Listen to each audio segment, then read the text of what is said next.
Hi everyone, in this video, I'm going to show you how to make the L sound.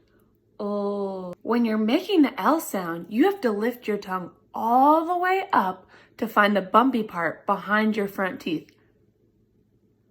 This is called the alveolar ridge. When you find your alveolar ridge, with the tip of your tongue, turn your voice on to make the L sound. Oh. Let's practice this sound in isolation. That's another way to say by itself. Lift your tongue tip up. Turn your voice on. Oh. After you practiced in isolation, you can practice in syllables like this. Lay, lee, lie, low, loo.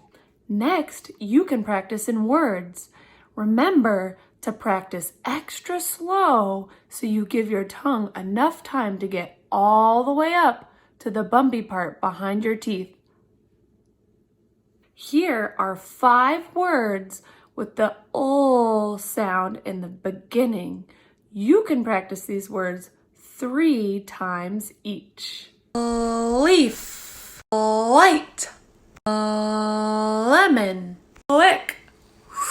Here are some words you can use to practice the ol at the end of words. Snail, pool, ball, owl, fall. Here are some words you can practice ol in the middle of words. Balloon, pillow, silly, bowling, dollar. Oh, how'd that get there? Once practicing in words feel too easy, you can start practicing in phrases and sentences. An example, I like unicorns. If phrases and sentences are too easy, you're ready to practice by reading a book aloud.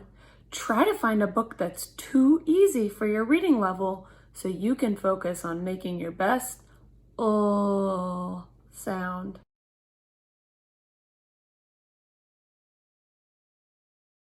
I found a book with one of my favorite poems. It has a lot of sounds in it. I'm going to practice my by reading it aloud. The Little Plant by Kate L. Brown. In the heart of a seed, buried deep, so deep, a dear little plant lay fast asleep. Wake, said the sunshine, and creep to the light. Wake, said the voice of the raindrops bright. The little plant heard and rose to see what the wonderful outside world might be. I hope this video helped you make your best ol sound. Remember, for the L sound, turn your voice on, put your tongue tip up behind your front teeth.